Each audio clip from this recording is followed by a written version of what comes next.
Welcome students. तो कैसे हैं आप सब? आई होप सभी बढ़िया होंगे।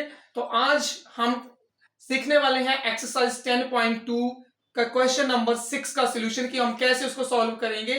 तो सबसे पहले तो हम क्वेश्चन देखते हैं कि क्वेश्चन क्या है। हमारा क्वेश्चन नंबर 6 जो है एक्सरसाइज 10.2 का क्वेश्चन नंबर 6 क्या है?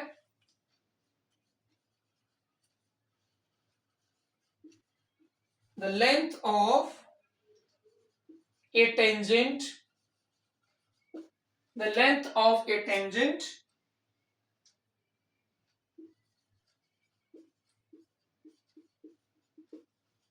from a point A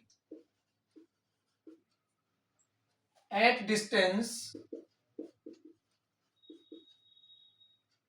5 centimeter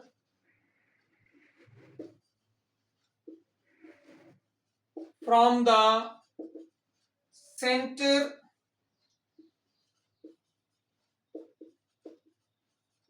of the circle is 4 centimeter. Find the radius of the circle. ये हमारा क्वेश्चन है। क्वेश्चन की स्टेटमेंट को समझना है और क्वेश्चन को अगर आप क्वेश्चन को की स्टेटमेंट को अच्छे से समझते हैं तो हो ही नहीं सकता कि आप आंसर गलत करो। क्वेश्चन क्या है? Length of a tangent from a point A at distance 5 centimetre from the centre of circle is 4 centimetre, then find the radius of circle.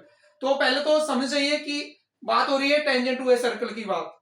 तो इस क्वेश्चन में हमें पहले क्या ड्रॉ करना है? सबसे पहले तो हम क्या करेंगे? सर्कल ड्रॉ करेंगे। एक सर्कल ड्रॉ किया और यहां पे उसके बाद length of tangents from a point A, यहां पे कोई पॉइंट ए है। The length of the tangents from a point A at a distance 5 centimetre from the centre. Centre यहां पे है और सेंटर से इस पॉइंट का डिस्टेंस है 5 सेंटीमीटर। और इस टेंजेंट की जो टेंजेंट ड्रॉ किया गया है उसकी लेंथ कितनी है हमारे पास? 4 सेंटीमीटर। ये हमें क्वेश्चन में गिवन है कि इस पॉइंट की जो लेंथ है, इस पॉइंट का जो डिस्टेंस है सेंटर से जो डिस्टेंस है इसका वो कितना है हमारे पास? 5 सेंटीमीटर। और टेंजेंट की लेंथ कितनी है? 4 सेंटीमीटर। आपने पता करना है रेडियस ऑफ सर्कल। सर्कल का रेडियस जो है वो कितना होगा, इसकी लेंथ पता करनी है आपने। तो इस क्वेश्चन का जब हम सॉल्यूशन करेंगे हम यूज करेंगे property angle between the radius of the circle and tangent of the circle. So we know that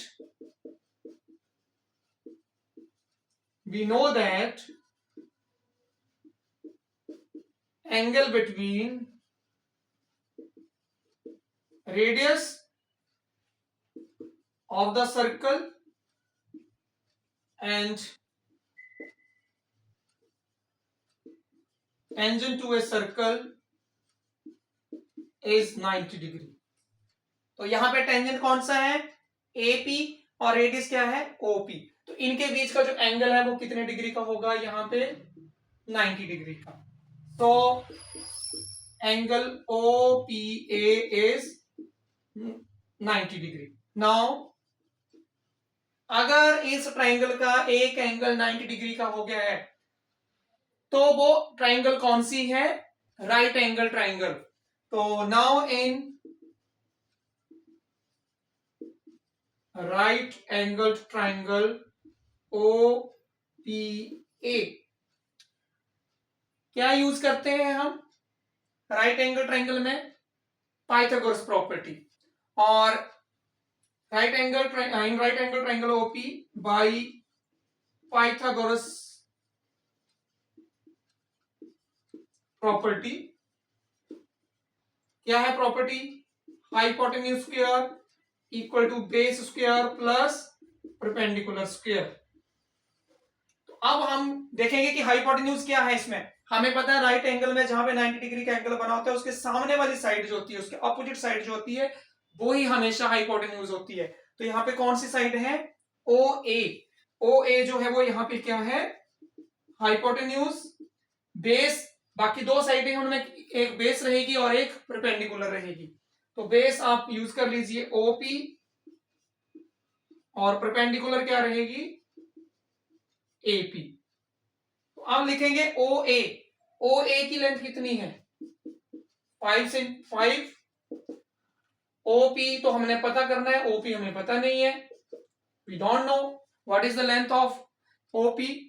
और एपी, एपी की लेंथ जो है हमारे पास, एपी की जो लेंथ है वो कितनी है, 4 सेंटीमीटर। तो हम एपी के प्लेस पे क्या लिखेंगे, 4। No 5 square, 5 square mean 5 into 5, तो कितना आ जाएगा हमारे पास 25। 4 स्क्वायर, ये कितना आ गया हमारे पास 16। अब 16 को हम इधर ले आएंगे, इधर आके क्या होगा, ये माइनस हो जाएगा, और माइनस करेंगे तो कितना आंसर आएगा इसका, 9। और 9 किसका स्क्वायर होता है, 9 हमारे पास 3 का स्क्वायर होता है। तो अब आप दोनों को कंपेयर करेंगे, दोनों साइड में स्क्वायर है, स्क्वायर से स्क्वायर क्या हो जाएगा, कैंसिल आउट, और हमारे पास ओपी की जो लेंथ आएगी वो कितनी आएगी, 3 सेंटीमीटर। तो रेडियस कितना आ गया हमारे पास, radius of the circle is 3 centimetre. तो इस तरह से आपने सॉल्व करना है। अगर कोई इस टाइप का क्वेश्चन जो है आपको एग्जाम में आता है, हमने क्या करना है, हमने पाइथागोरस प्रॉपर्टी का यूज करना है। बट उससे पहले आपको इतना पता होना चाहिए कि जो हाइपोटेन्यूज है वो कौन सा है और परपेंडिकुलर या बेस कौन सा है। और यहां से क्वेश्चन की अंडरस्टैंडिंग में मिस्टेक नहीं होनी चाहिए। Length of a tangent from a point A at a distance 5 centimetre, कई बार ऐसे क्वेश्चन आते हैं तो 5 सेंटीमीटर हम लेंथ ऑफ टेंजेंट को ही मान लेते हैं। ध्यान से समझना है स्टेटमेंट को, length of a tangent from a point A at distance 5 centimetre from the centre of the circle is 4 centimetre. Length of tangent जो है वो यहां पे दिया है 4 सेंटीमीटर। तो ये ऐसी मिस्टेक नहीं होनी चाहिए। तो आई होप आप सभी को समझ आया होगा कि हमने कैसे क्वेश्चन को सॉल्व किया है। तो नोट करना है, प्रैक्टिस करना है। तो आज की क्लास में इतना ही। Thank you, bye bye.